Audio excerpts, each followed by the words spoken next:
Welcome to my scientifically informed insider look at mental health topics. If you find this video to be interesting or helpful, please like it and subscribe to my channel. Hello, this is Dr. Grande. Today I wanted to answer a question that I received about the flat earth movement and what possible personality profile might we see associated with it or mental health symptoms.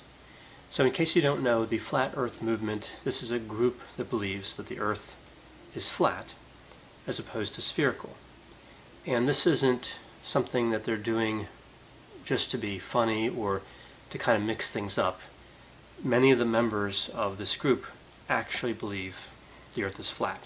So there's a real conviction here in terms of belief. This is something that they actually believe. Now first, it's important to point out here that I can't and won't diagnose anybody who's not my client.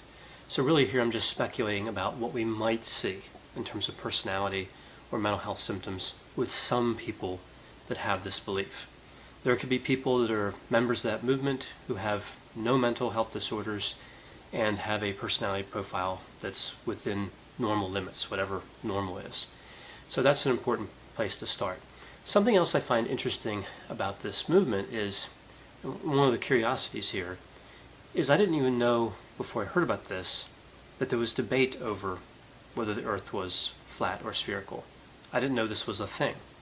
Usually when you hear about what some would call a conspiracy theory, it's about something that's at least debatable. For example, climate change. No matter what you believe about climate change, most people would have to agree there's still a debate going on. There is still a sizable portion of the population there that has doubts about climate change. I'm not aware of any sizable portion of the population that believes the earth is flat, other than this small group, of course, the flat earth movement. Now some may look at this and say, this is really just skepticism. This is good. In the scientific community, we need to have skepticism. We need to look at theories and be flexible. We need to be willing to believe something different than we believed before if we see substantial evidence that moves in that direction.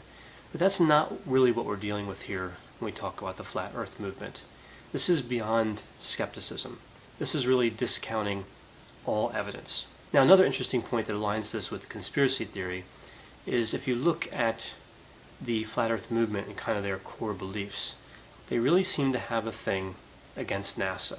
And of course NASA would be an agency that's gathered a lot of evidence that demonstrates the earth is in fact spherical.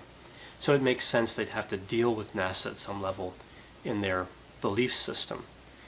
But it's interesting because usually when we think of conspiracies, especially if we think of something that rises to a delusional level, and again, not everybody in this movement would be classified as delusional, but if somebody were delusional, a lot of times when we look at delusions, we see agencies like the CIA mentioned, the FBI, a general distrust for the government, but not NASA. It's curious that they would target NASA and target their credibility. It makes sense to some degree to have a healthy distrust of the CIA or the FBI because they are in part a secret organization. NASA is not a secret organization really. So I find this to be kind of an interesting facet. So this really counters this point that this is just healthy skepticism. No, there is a real conspiracy theory component, I think, to the flat earth movement. Also, we know members of this flat earth movement, flat earthers, tend to believe in a lot of other conspiracy theories. So they may believe in this theory of the flat earth, but they also have other theories, including the CIA and the FBI and other more common conspiracy theories. Another thing I find interesting here is that there doesn't seem to be any amount of evidence that can convince a lot of these flat earthers that the world is in fact spherical. So of course there's pictures that NASA's taken and all that, and those are discounted. But even if you have other evidence, and of course there is an amazing amount of evidence supporting that the earth is spherical, no evidence seems to rise to the level of significant for many people in this group. So they really can't be swayed from this belief no matter what is put in front of them. If evidence is presented and it appears convincing, oftentimes they say it was fabricated. So we end up here in kind of a logical dead end where there's no way to really reason and move forward So again, this is a departure from adhering to the scientific method.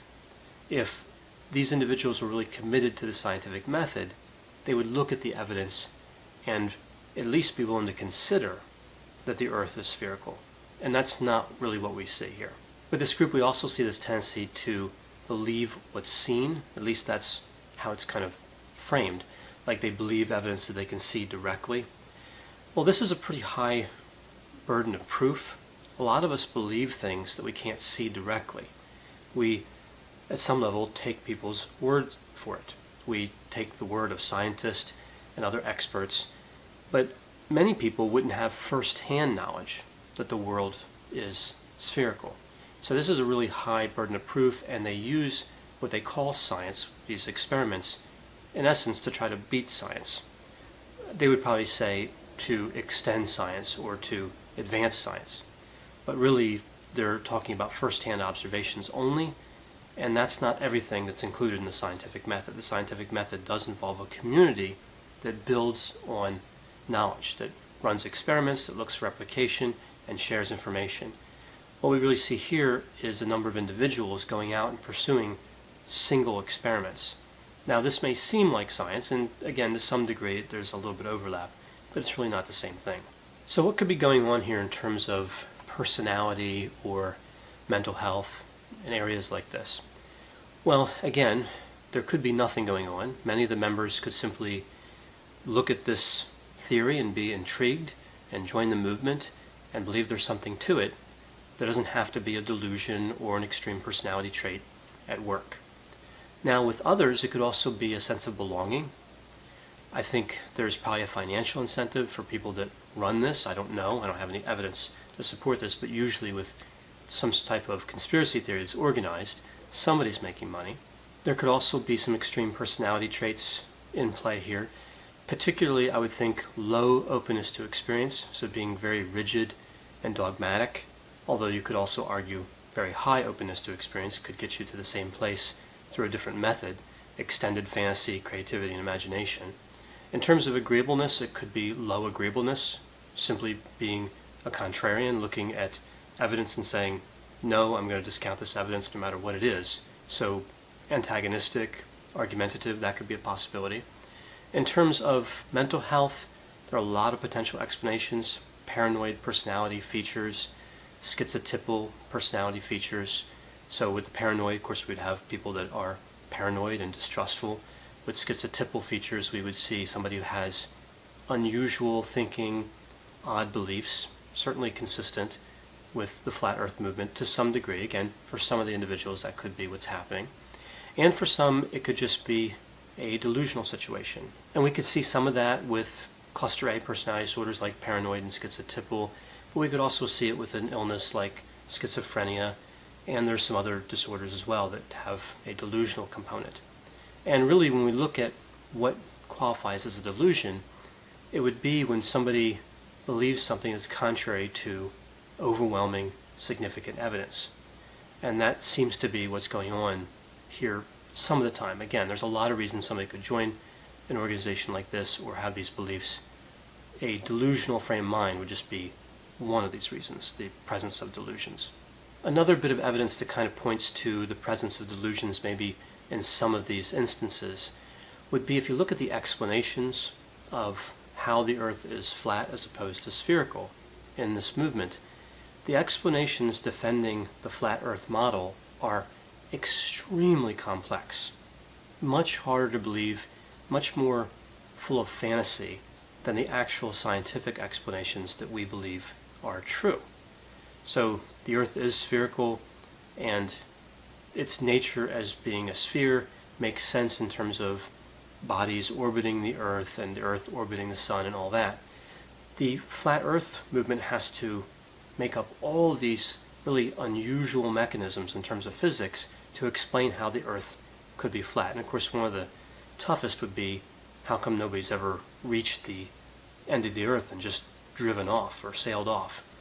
The popular explanation I hear for this is that NASA is guarding this wall of ice that exists at the edge of the Earth. So again, very fantastical explanations compared to what we actually know from science.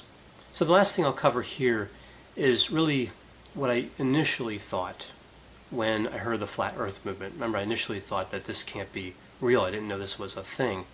I thought maybe this was a group of individuals who just wanted to call attention to how quickly we believe in what's popular, what's held by conventional science. We don't really question it, we just believe it. Turns out that doesn't seem, again, to be what this movement is about, but I think it's still an interesting point. It does make us pay attention to this idea of how do we know something's true? Are we a little too quick to just believe something? Somebody says something, we see it on TV, we see it on the internet, and we believe it. But maybe we should be a little more cautious, not to the point of discounting all evidence, but just healthy skepticism. So I think there are a lot of lessons to be learned from this flat earth movement, and really the whole movement and everything we see here is fairly fascinating from a personality perspective, and again, potentially from a mental health perspective. I hope you found this discussion of the flat earth movement to be interesting. Thanks for watching.